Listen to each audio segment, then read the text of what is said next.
In 1990, Weinstein upended the playbook for good when he ran what's been called a bully campaign that resulted in Shakespeare in Love beating out the seemingly unbeatable Saving Private Ryan for Best Picture. For more on how he pulled off this win and many more after 1999, see Vulture's extensive rundown of his tactics, which got more aggressive as time went on. That really does make you wonder how Shakespeare in Love could beat Saving Private Ryan, because Shakespeare in Love is good, but it's not that good. It doesn't have the themes or dramatic or historical elements that Saving Private Ryan does.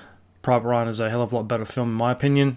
So how does a romantic comedy historical drama beat a historical drama for Best Picture? One that's directed by Steven Spielberg, a master filmmaker. As a result of Weinstein's clearly effective tactics with Shakespeare in Love's upset, other studios started spending more money and employing outside consultants, some of whom had worked closely with Weinstein. Many of today's most in-demand Oscar campaign consultants are Weinstein alums. One key tactic in the Weinstein playbook that would keep a movie at the forefront of a voter's mind. So there are some rules to the bully campaign tactic, in a way, but there's also a lot of ways around them, by the sound of it. It does prohibit naming a film outright, but you can always get around that. And with the resources that Harvey Weinstein had and a lot of those studios, you could just pay anybody to talk shit about your competitor. You could on the sly hire a hack journalist who's looking to make his name, come up with some hit piece about, Spielberg on the set of Saving Private Ryan, pushing extras around or something like that, or not doing things safely. Leaked it to a member of the Academy who was high up or connected in some way. That goes down to the press or whatever, then it spreads like wildfire. Very dodgy and very deceitful. Events can be any moment during a film's Oscar campaign that sticks in voters' memories, and they can change the course of a campaign. So it matters if a person won at the Golden Globes, but it may matter more if their speech made a splash. It matters when and how they appear in news headlines. It matters because it can change at some level the dynamic of conversation that we want to have take place on the stage. Marigolles said, voters decide on what films move up.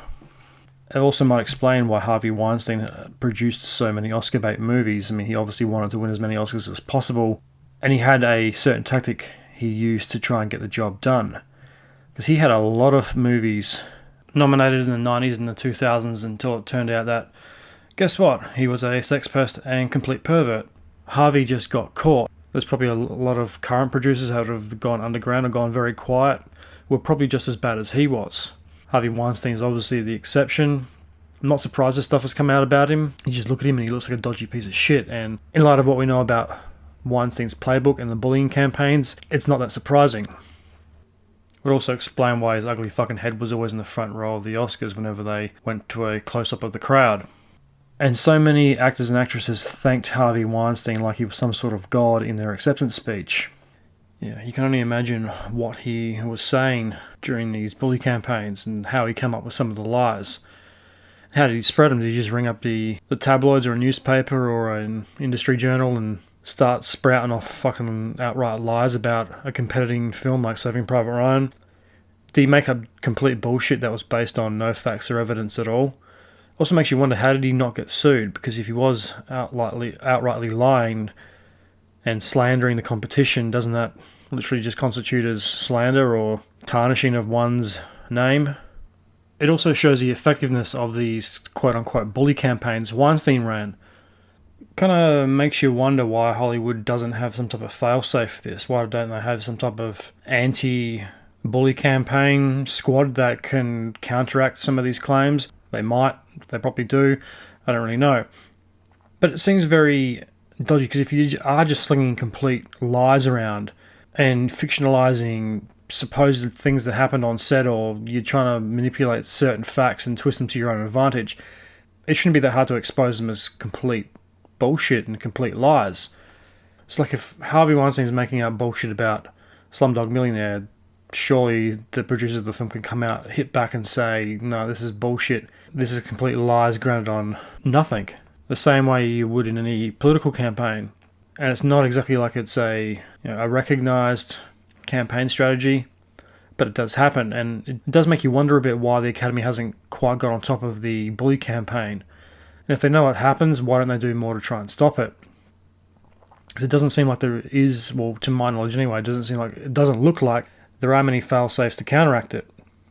They put certain rules in place to limit how much you can campaign for a film, as in not, calling or badgering people in the Academy every day, but they seem to have missed the mark on this one.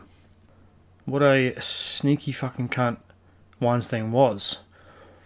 And I'll have to cover that on another show. That sounds pretty interesting.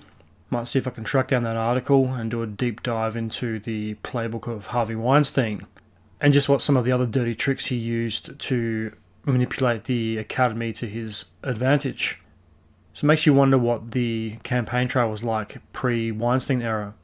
The article mentioned it was less aggressive, but you'd still have to make the assumption that similar kind of tactics probably went on. It probably wasn't as overt as Weinstein's, but they still would have used a couple of dirty tricks here and there. It is likely, for instance, that when Viola Davis won Best Supporting Actress in the drama Fences at the Golden Globes in 2017, which I thought was one of the most boring movies I've ever seen, then honoured her father and spoke about the importance of theatre in America. Oscar voters fondly remembered her emotion and commitment when voting opened. Davis went on to win the Oscar for Best Supporting Actress, and her acceptance speech, she called for the industry to start exhuming and exalting ordinary lives, as Fences playwright August Wilson did.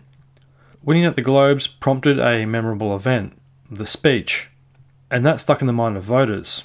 Events can be negative, of course. A bad or offensive speech at the Globes or a negative story leaked to the press could have the opposite effect.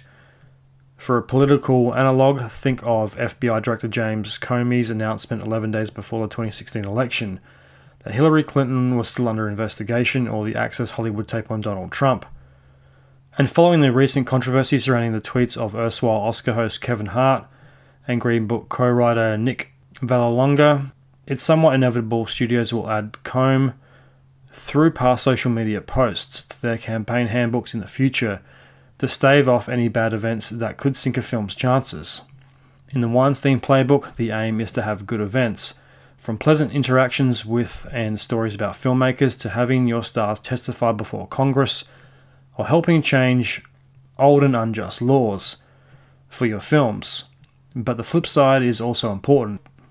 If you can provoke bad events and bad stories around your competitors' films, well, that's their problem, right?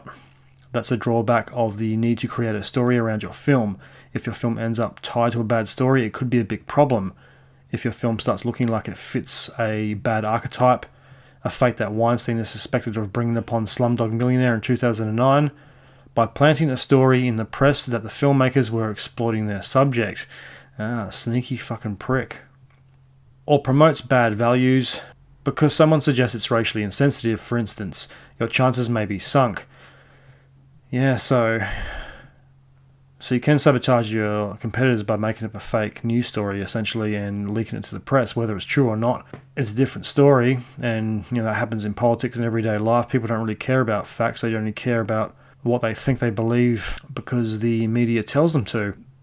The story about Slumdog Millionaire might be complete bullshit, or there might have some truth to it. It might be completely true, or there might be a slight grain of truth to that story that is twisted and manipulated and then released to the press, and then everyone thinks that the people who made that film are monsters and don't deserve to win.